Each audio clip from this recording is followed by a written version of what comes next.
তো আজকের গল্পের মূল কাহিনী শুরু হয় মূলত 2019 সালের প্রথম দিক থেকে। তো ভাই দুইজনের বাসা একই এলাকায় এবং তাদের বয়সের ডিফারেন্সও খুব বেশি না, হয়তো 1 বছর কি 2 বছর হলেও হতে পারে।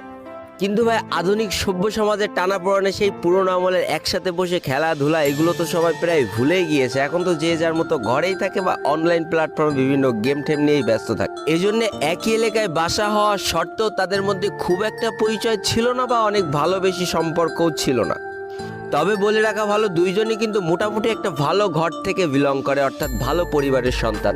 তো ভাই আমি কারোর নাম বলবো না, নাম বললে অনেকে হয়তো চিনে ফেলবা, এই জন্য আজকে আমি প্রথম ভাই এবং দ্বিতীয় ভাই বলে দুইজনকে আখ্যায়িত করব।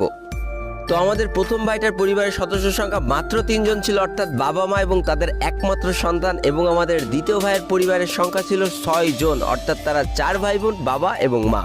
এত বড় একটা পরিবার চালাতে গেলে যে কোনো পরিবার তো মোটামুটি হিমশিম খেয়ে যায়, তবে তারপরেও ব্যাপার না চালিয়ে নেয়, দুই পরিবার খুব স্বাচ্ছন্দ্যভাবে জীবনযাপন করতে থাকে। তো একটা পর্যায়ে যে আমাদের প্রথম যে ভাইটা, সে 2019 সালের প্রথম দিক থেকে আমাদের এই ফ্রি ফায়ার গেমটা খেলা শুরু করে এবং এইভাবে খেলতে গেলে যখন 5-6 মাস পার হয়ে যায় তখন সে মোটামুটি ভালো লেভেলের একটা গেম প্লে করতে শুরু করে। এবং একটা সময় পর প্রথম ভাইটা চিন্তা করে যে তার এখন গ্র্যান্ড মাস্টার পুশ দেওয়া উচিত, অর্থাৎ সে গ্র্যান্ড মাস্টার পুশ দেওয়া শুরু করে।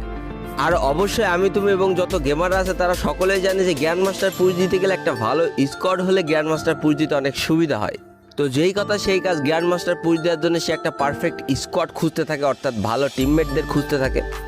এবং সে এমন 2 জন ব্যক্তিকে পেয়েও যায়, কিন্তু আরেকজন ব্যক্তিকে কোনোভাবেই পাওয়া ছিল না। ঠিক এমনই একটা দিন একই এলাকায় বাসা যে দ্বিতীয় ভাইটা আমাদের ছিল, সে প্রথম ভাইটার কাছে এসে বলে যে সেও এই গেমটা খেলতে চায়। কিন্তু এখানে বলে রাখা ভালো, 2 জনের কাছেই কিন্তু পিসি ছিল এবং তারা পিসি দিয়েই প্রথম গেম খেলাটা শুরু করে। তবে ভাই পিসি দিয়ে গেম খেলা কিন্তু অতটাও সোজা না যে পিসির সামনে বসে পড়লাম আর আমি একজন প্রো প্লেয়ার হয়ে গেলাম। যতদিনে তুমি পিসির সেটিংস গুলো ঠিক মতো আয়ত্ত না করতে পারছো ততদিন তুমি পিসিতে কিচ্ছু না। কিন্তু এই পিসির সেটিংস এর ব্যাপারে আমাদের 1 নম্বর ভাইটা কিন্তু অনেক দূর এগিয়ে গিয়েছে, কারণ সে কিন্তু বিগত 6 মাস ধরে গেম খেলছে, আর আমাদের দ্বিতীয় ভাইটা কিন্তু সবেমাত্র গেমে ঢুকেছে। তবে সব থেকে বড় কথা, এই 2টা মানুষের ভিতরে হিংসা বলতে কোনো বস্তুই ছিল না। তাই আমাদের 1 নম্বর ভাই যে কাজটা করে তার সমস্ত সেটিংস আমাদের 2 নম্বর ভাইটাকে দিয়ে দেয়। তবে ভাই সেটিংসেই তো আর খেলা ভালো করে দেয় না, নিজের যোগ্যতাও থাকা লাগে। কিন্তু আমাদের 2 নম্বর ভাইটা একেবারেই গেমের ভিতরে নতুন।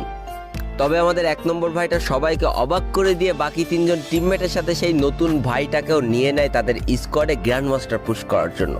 তবে সব থেকে বড় কথা, 2020 সালে সবার ইচ্ছা ছিল যে এই স্কোয়াডটা গ্র্যান্ড মাস্টার টপ অনে যাবে, কিন্তু দুর্ভাগ্য তো সেখান থেকেই শুরু। যতই হোক স্কোয়াডে একজন দুর্বল প্লেয়ার নিয়ে অন্তত সেই আমলে গ্লোবালে